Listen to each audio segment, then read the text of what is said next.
Hürmetli vatandaş, bugünkü leksiyalarımızı devamlaştırımız. Leksiyada Sadakacı Washington'da sözdeyimiz. Bugünkü sağış kemen 20. yıl 1. ayının 5. günü. Heptiki yekşembe. Tünügün yekşembe depti ben geçirenler. Bu YouTube'ga yollaş, haber yollaş.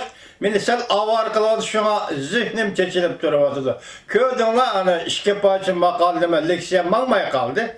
Kolum nereye teyip geçti bilmeyim ben.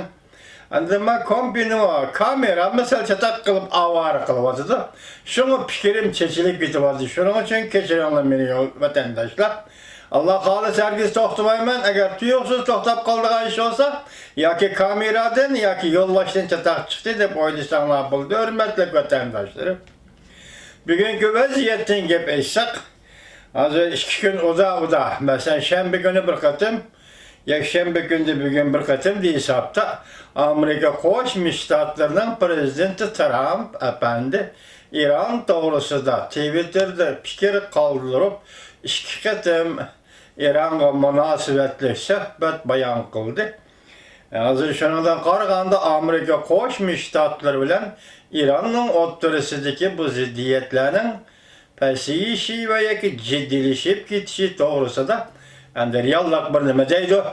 Bugünkü vaziyet hani şundan ibaret hürmetli vatandaşlar leksiyanın üzekileyli mavzununda. İran'ın generalı hava hücumu da ceneden ayrıldı. Prezident Trump tebrikledi mavzulu haber. 1. ayının 4. günü Amerika Ovası'nın Xitay Dil programı ilan kılındı. Haber mındak başlandı. 5 burcaklık bina. Amerika Koçmuş Ştatlarının Prezident Trump Cuma günü yani 1. ayının 3. günü İran'ın tallangan kısımlarının komandanının hava hücumu da ceneden ayrılığını tebrikledi. Bunu kısaca şunçalık haber kıldım, ben şunçalık leksiya kılıp sözdeyim sizge. Endi işkence leksiya mavzu. Prezident Trump eğer İran öç alınılan bolsa şiddetlik zerbe uçuraydı dep görsetti. Mavzuluk haber 1. ayının 5. günü Amerika Ovası'nın Xitay Dil programı ilan kılındı. Haber bundan başlandı.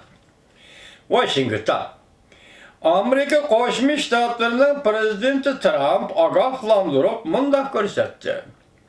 Eğer İran Amerika'dan öç alınılan bolsa, Amerika İran'ın 52 nişanı şiddetlik zerbe birdi. Prezident Trump haftanın 6. günü yani 1. ayının 4. günü Twitter'da fikir kaldırıp mındak görsetti.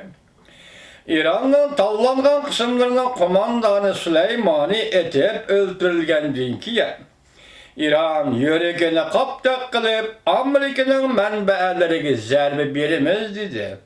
Prezident Trump mındak görsetti.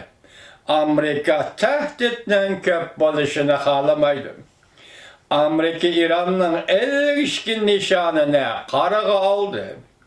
Cümleden İran medeniyeti üçün eytkanda yukarı dercilik ve en mühim nişanlarını karağa aldı. Eğer İran Amerika'dan öç alınılan bolsa, yukarıdaki nişanlar ve İran üzü hem şiddetli zerbe uçuraydı. Prezident Trump okşaşlamında görsetti.